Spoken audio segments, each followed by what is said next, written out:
Bugun men pensionerlar, pensiya yoshiga yaqinlashayotgan fuqarolar, rasmiy ishlayotgan xodimlar va hatto hali yosh bo'lgan farzandlar uchun ham juda muhim mavzuni tushuntirib beraman. Gap yangi pensiya tizimiga o'tish, pensiya hisoblash tartibi, ish staji, badallar, hujjatlar va kelajakda odamlarni nimalar kutayotgani haqida ketadi. Bu masala faqat bugungi pensionerlarga tegishli emas.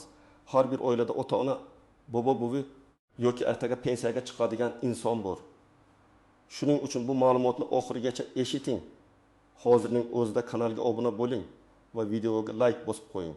Chunki men bugun oddiy tilda eng muhim joylarini birma-bir ochib beraman.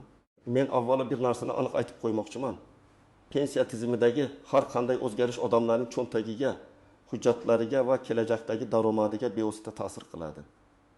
Ilgari ko'pchilik pensiya deganda faqat bitta narsani tushunardi. Odam belgilangan yoshga yetadi. Ish staji yetarli bo'lsa hujjat topshiradi va davlat unga har oy pensiya to'laydi. Ya'ni odam o'z hayoti davomida qancha ishlagan, qayerda ishlagan, oyligi qanchalik rasmiy bo'lgan, mehnat daftarchasida yozuvlar bormi, korxona badal to'laganmi, bularning barchasi pensiya tayinlash paytida tekshirilardi. Ammo hozirgi davrda tizim asta-sekin raqamlashtirilmoqda. Hisob-kitob aniqroq bo'lyapti. Rasmiy daromad, elektron ma'lumotlar, soliq va ijtimoiy to'lovlar bazasi katta ahamiyat kasb etyapti. Avval odam pensiya bo'limiga borib, qalin papka hujjat ko'tarib yurardi. Endi esa ko'p ma'lumotlar elektron bazalarda tekshiriladi. Bu bir tomondan qulay. Hujjat yo'qolsa ham ayrim ma'lumotlar tizimda turadi. Odam har bir joydan ma'lumotnoma yig'ib yurmasligi mumkin. Lekin ikkinchi tomondan xavf ham bor. Agar siz rasmiy ishlamagan bo'lsangiz, maoshingiz konvertda berilgan bo'lsa, korxona siz uchun to'lov qilmagan bo'lsa, elektron bazada ish davringiz to'liq ko'rinmasligi mumkin. Shunda pensiya miqdori kutilganidan past chiqadi.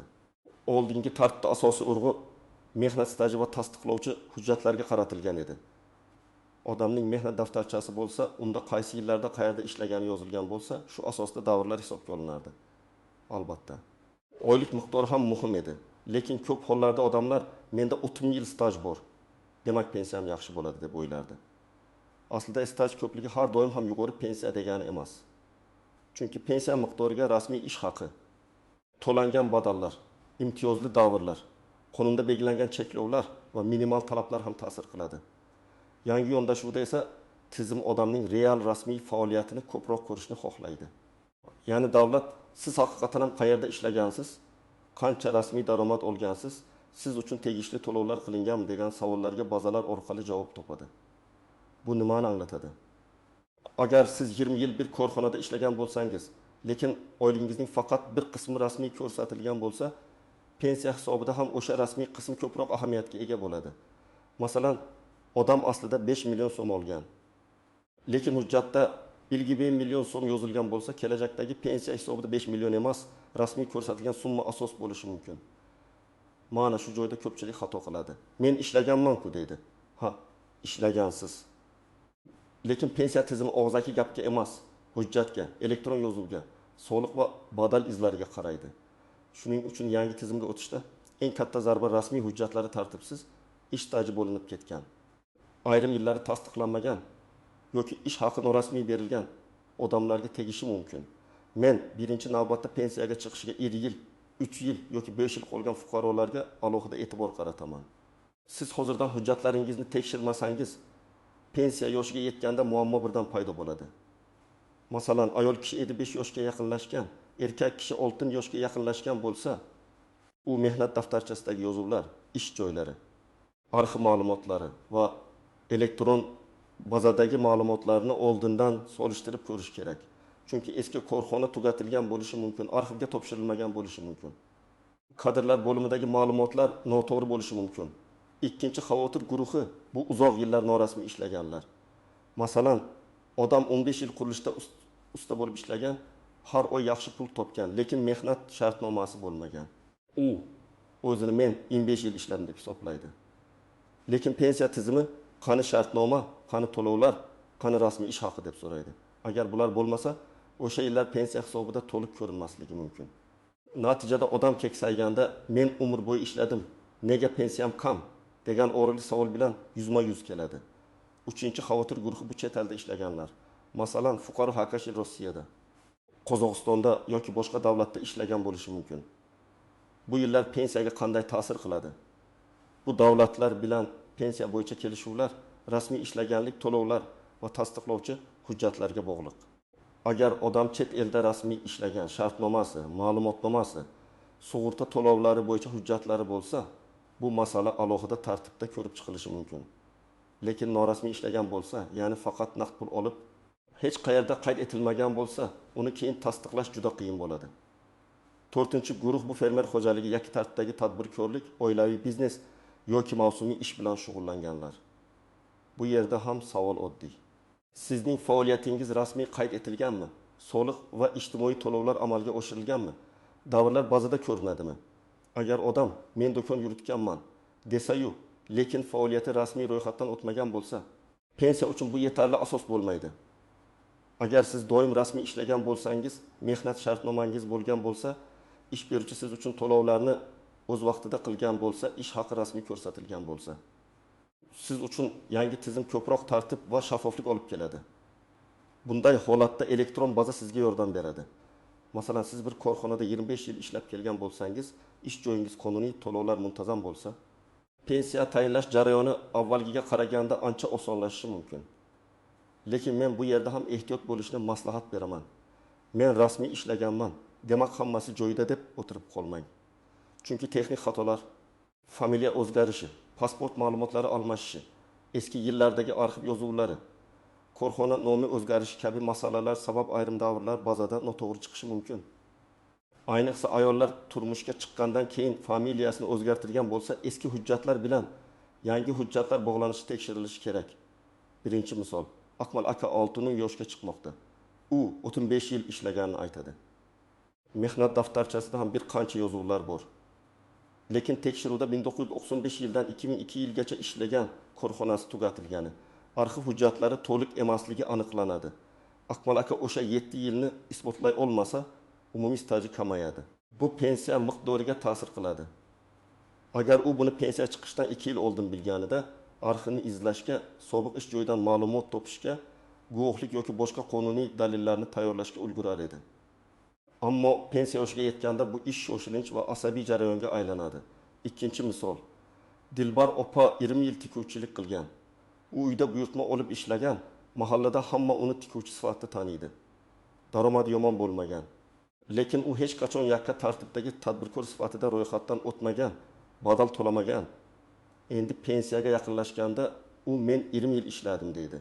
Ammo pensiya hisobida bu davrlar avtomatik ravishda ish staji sifatida tan olinmasligi mumkin. Bu juda og'riqli, lekin qonuniy tizim uchun asos hujjatdir.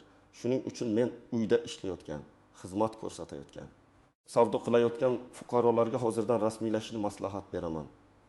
3-misol. Jamshid 10 yil davomida katta maosh olgan, lekin ish beruvchi uning maoshini rasmiy ravishda minimal darajada ko'rsatgan. Masalan, oyiga 8 million so'm olgan, lekin hujjatda 2 million so'm yozilgan. Jamshid bugun ko'proq naqd pul olgandan xursand bo'lgan bo'lishi mumkin, lekin ertaga pensiya hisobida rasmiy 2 million ko'rinadi. Natijada uning pensiyasi o'zi kutgandek yuqori bo'lmasligi mumkin. Bu yerda sabab juda oddiy. Pensiya tizimi va ijtimoiy himoya rasmiy daromadga tayanadi. Bugun yashirilgan ish haqi ertaga past pensiya bo'lib qaytadi. 4-misol. Malika opa bolalarni tarbiyalash uchun bir necha yil ishlamagan. Keyin yana ishga qaytgan. Ko'pchilik shunday holatda ishlamagan davrim butunlay yo'q bo'lib ketadimi deb xavotir oladi. Bu masalada qonunchilikda ayrim davrlar, masalan, bola parvarishi, harbiy xizmat, nogironligi bo'lgan shaxsni parvarishlash kabi holatlar alohida tartibda ko'rib chiqilishi mumkin. Lekin bu davrlar ham o'z-o'zidan emas, tegishli hujjatlar bilan tasdiqlanganda hisobga olinadi. Demak, tug'ilganlik guvohnomalari, parvarish davrini tasdiqlovchi hujjatlar, tibbiy xulosalar va boshqa dalillar muhim. Men tomoshabinlarga eng muhim fikrni sodda qilib aytaman. Kelajakdagi pensiya uchun 3 ta narsa hal qiluvchi ahamiyatga ega. Birinchisi rasmiy ish staji, ikkinchisi rasmiy daromad, uchinchisi to'lovlar va ma'lumotlarning elektron bazada to'g'ri aks etishi. Agar shu 3 ta yo'nalish tartibli bo'lsa, pensiya tayinlashda muammolar kamroq bo'ladi. Agar bittasi uzilib qolsa, savollar boshlanadi. Birinchi nuqta ish staji. Ish staji faqat men ishlaganman degan gap emas. U hujjat bilan tasdiqlangan davrdir. Mehnat daftarchasi buyruqlar, arxiv ma'lumotlari, mehnat shartnomalari, elektron yozuvlar, soliq va badal ma'lumotlari buni tasdiqlaydi. Shuning uchun odam o'z mehnat tarixini bilishi kerak. Qaysi yili qayerda ishlagan, korxona nomi nima bo'lgan, u korxona keyin qaysi tashkilotga qo'shilgan, arxiv qayerda, bularning hammasi kerak bo'lishi mumkin. Ikkinchi nuqta rasmiy daromad. Pensiya faqat yillar soniga qarab belgilanmaydi. Rasmiy ish haqi ham muhim. Agar ish staji 3 yil bo'lsa-yu, rasmiy ish haqi juda past ko'rsatilgan bo'lsa, pensiya ham kutilgandan past bo'lishi mumkin. Shuning uchun hozir ishlayotgan odamlar ish beruvchidan oylikni to'liq rasmiy ko'rsatishni talab qilishi kerak. Bu bugun soliq masalasidek ko'rinadi, lekin aslida ertangi pensiya masalasidir. Uchinchi nuqta elektron baza. Raqamlashtirish sabab ma'lumotlar avtomatik tekshiriladi. Bu yaxshi, chunki inson omili kamayadi, navbatlar qisqaradi, hujjatlar tezroq ko'riladi. Lekin bazaga noto'g'ri kiritilgan ma'lumot ham avtomatik tarzda muammo tug'dirishi mumkin. Masalan, pasport seriyasi eski bo'lsa, JSHR noto'g'ri bog'langan bo'lsa, familiya o'zgarishi aks etmagan bo'lsa, bir ish davri boshqa odamga o'xshash ma'lumot bilan chalkashib ketgan bo'lsa, pensiya tayinlashda qo'shimcha tekshiruv talab etiladi. Endi ko'pchilik e'tibor bermaydigan nozik jihatlarga o'taman. Birinchi nozik jihat imtiyozli pensiya masalasi. Ayrim kasblar og'ir, zararli yoki alohida sharoitlarda bajarilgan bo'lishi mumkin.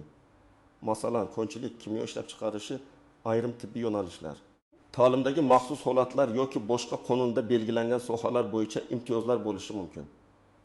Lekin bu imtiyoz men og'ir ishlaganman degan umumiy gap bilan berilmaydi. Lavozim nomi, ish sharoiti, tasdiqlangan ro'yxat, ish beruvchi hujjatlari va tegishli davrlar aniq bo'lishi kerak. Agar mehnat daftarchasida lavozim noto'g'ri yozilgan bo'lsa, masalan, imtiyoz beradigan kasb nomi o'rniga umumiy nom yozilgan bo'lsa, keyin buni isbotlash qiyinlashadi. Ikkinchi nozik jihat stajdagi uzilishlar. Odam 30 yil davomida turli joylarda ishlagan bo'lishi mumkin, lekin har bir ish o'rtasida 6 oy, yil yoki 2 yil bo'shlik bo'lgan. Bu bo'shliqlar nimadan iborat? Ishsizlikmi, bola parvarishimi? Kasallikmi, chet elga ketishmi, norasmiy ishmi? Har birining pensiya hisobidagi ta'siri boshqacha bo'lishi mumkin. Shuning uchun men har bir odamga o'z hayotini yillar bo'yicha yozib chiqishni maslahat beraman. 1995-1990 qayerda edim? 1930-1918 qayerda ishladim? 1918-2000 nima qildim deb jadval tuzing. Shunda qaysi davrni hujjat bilan yopish kerakligi ko'rinadi. Uchinchi nozik jihat minimal talablar. Pensiya tayinlash uchun qonunda belgilangan minimal ish staji yoki boshqa shartlar bo'lishi mumkin. Agar odam bu minimal talabga yetmasa, u to'liq pensiya emas, boshqa turdagi ijtimoiy to'lov yoki nafaqa masalasiga tushib qolishi mumkin. Bu esa miqdor jihatidan farq qiladi. Shuning uchun yoshim yetdi, demak pensiya olaman deb o'ylash to'g'ri emas. Yosh bitta shart. Staj va hujjatlar esa boshqa shart. To'rtinchi nozik jihat ishlayotgan pensionerlar. Ayrim odamlar pensiyaga chiqqandan keyin ham ishlashda davom etadi. Bu holatda pensiya to'lovlari qayta hisoblash. Qo'shimcha staj va rasmiy daromad masalalari alohida tartibga ega bo'lishi mumkin. Men ishlayotgan pensionerlarga ham o'z ma'lumotlarini tekshirtirib turishni maslahat beraman. Chunki qo'shimcha ishlagan davrlar kelajakda qayta hisoblashga ta'sir qilishi ehtimoli bor, lekin bu ham rasmiy ma'lumotlar asosida ko'riladi. 5-nozik jihat meros bo'lib qolgan noto'g'ri tushunchalar. Masalan, tanish orqali pensiyani oshirib beradi. Arxivsiz ham hal bo'ladi. Mehnat daftarchasi bo'lsa bo'ldi. Oylikning ahamiyati yo'q degan gaplar odamni adashtiradi. Hozir tizim shaffoflashgani sari bunday yo'llar kamayadi. Eng to'g'ri yo'l hujjatni tartibga keltirish, ma'lumotni tekshirish va qonuniy asosda murojaat qilishdir. Endi men aniq qadamlarni aytaman. Birinchi qadam, mehnat tarixingizni tekshiring. Uyda o'tirib, qog'ozga barcha ish joylaringizni yillar bo'yicha yozing. Korxona nomi, lavozim, ishga kirgan sana, ishdan chiqqan sana, taxminiy maosh, familiyangiz o'sha paytda qanday bo'lgan, bularni yozib chiqing. Bu oddiy ishdek ko'rinadi. Lekin pensiya hujjatlarini tayyorlashda juda katta yordam beradi. Ikkinchi qadam, mehnat daftarchangizni ko'zdan kechiring. Unda muhrlar bormi, buyruq raqamlari bormi, sanalar tushunarli yozilganmi, lavozim nomi aniqmi, ishdan bo'shash yozuvi bormi, xatolar yo'qmi? Shuni tekshiring. Agar yozuv o'chib ketgan, muhr ko'rinmaydigan, sana noto'g'ri yoki lavozim chalkash bo'lsa, buni oldindan aniqlash kerak. Pensiya bo'limiga borganingizda xato chiqsa, vaqt yo'qotasiz. Uchinchi qadam, elektron ma'lumotlaringizni tekshirtiring. Buning uchun pensiya jamg'armasi bo'limiga Davlat xizmatlari markaziga yoki mavjud elektron xizmatlar orqali murojaat qilish mumkin. Sizning ish stajingiz, rasmiy daromadlaringiz, shaxsiy ma'lumotlaringiz bazada qanday ko'rinayotganini bilish. Agar farq bo'lsa, uni tuzatish bo'yicha ariza yozish kerak. 4-qadam, arxiv hujjatlarini oldindan izlang. Agar eski korxona yopilgan bo'lsa, u korxonaning hujjatlari qaysi arxivga topshirilganini aniqlang.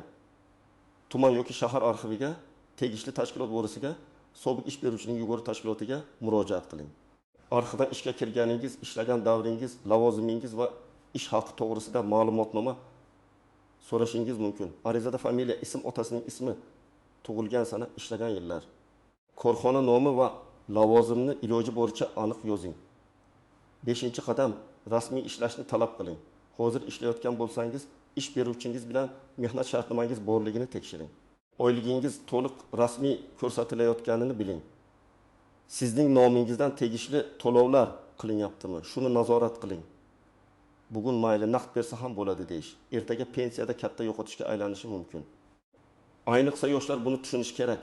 Chunki pensiya o'tgan yil keyin boshlanadigan masala emas. U bugungi rasmiy ishlashdan boshlanadi. 6-qadam, familiya va shaxsiy ma'lumotlar mosligini tekshiring. Ayollar turmushga chiqqandan keyin familiyasi o'zgargan bo'lsa, nikoh guvohnomasi, tug'ilganlik guvohnomasi, pasport ma'lumotlari va eski hujjatlar bir-biriga bog'lanishi kerak. Ba'zan oddiy bitta harf farq ham tizimda muammo chiqaradi. Masalan, bir hujjatda Gulnora, boshqasida Gulnora deb yozilgan bo'lsa, tasdiqlash so'ralishi mumkin. Shuning uchun bunday farqlarni oldindan ko'ring. 7-qadam. Imtiyozli davrlaringiz bo'lsa, alohida papka qiling. Harbiy xizmat, bola parvarishi, nogironligi bo'lgan shaxsni parvarishlash, zararli ish sharoiti, chet elda rasmiy ishlash, o'qish davri yoki boshqa alohida holatlar bo'lsa, har biri bo'yicha hujjat yig'ing. Hamma narsani bitta papkaga tashlab qo'ymang. Alohida bo'limlarga ajrating. Ish staji, ish haqi, arxiv, oila holat, imtiyozlar, chet el hujjatlari bu nafaqat sizga. Balki hujjatni ko'radigan mutaxassisga ham qulay bo'ladi. 8-qadam, ariza yozganda umumiy gap yozmang. Menga yordam bering deb yozish yetarli emas. Arizada aniq talab bo'lishi kerak. Masalan, 1994 yil martdan 2001 yil 25 sentabrgacha falon korxonada ishlagan davrimni tasdiqlovchi arxiv ma'lumotnomasini berishingizni so'rayman deb yozish kerak. Yoki elektron bazada aks etmagan ish davrini tekshirib, qonuniy tartibda hisobga olish masalasini ko'rib chiqishingizni so'rayman deb yozish mumkin. Aniq sana, aniq tashkilot, aniq masala bo'lsa, javob ham aniqroq bo'ladi. 9-qadam, og'zaki javob bilan cheklanib qolmang. Agar sizga bu davr hisobga olinmaydi deyishsa, sababini yozma ravishda so'rang. Qaysi hujjat yetishmayapti, qaysi norma asosida rad etilmoqda, qanday hujjat olib kelsangiz qayta ko'riladi. Buni bilishingiz kerak. Yozma javob bo'lsa, keyin yuqori tashkilotga yoki sud tartibida murojaat qilish imkoniyati ham aniqroq bo'ladi. 10-qadam, pensiyaga chiqishga yaqin qolgan qarindoshlaringizga yordam bering. Ko'p ota-onalarimiz elektron xizmatlardan foydalana olmaydi. Arxivga ariza yozishda qiynaladi. Hujjatdagi xatoni ko'rmaydi. Farzandlar, nevaralar ularga yordam berish kerak. Bu faqat hujjat masalasi emas. Bu oilaning kelajakdagi barqaror daromadi masalasi. Endi asosiy savolga javob beraman. Pensionerlarni nima kutmoqda? Menimcha eng katta o'zgarish tartib va tekshiruv kuchayishida bo'ladi. Kimning hujjati toza, ish staji rasmiy, daromadi bazada ko'rinadigan bo'lsa, u uchun tizim qulaylashadi. Kimning hayotida norasmiy ish, yo'qolgan arxiv, noto'g'ri yozuv, past ko'rsatilgan oylik ko'p bo'lsa, u hujjat yig'ish va isbotlash bosqichidan o'tadi. Ikkinchi o'zgarish shuki, odamlar pensiya haqida faqat keksayganda emas, yoshligidan o'ylashga majbur bo'ladi. Bugun 25 yoshli yigit yoki qiz pensiya menga uzoq deb o'ylashi mumkin.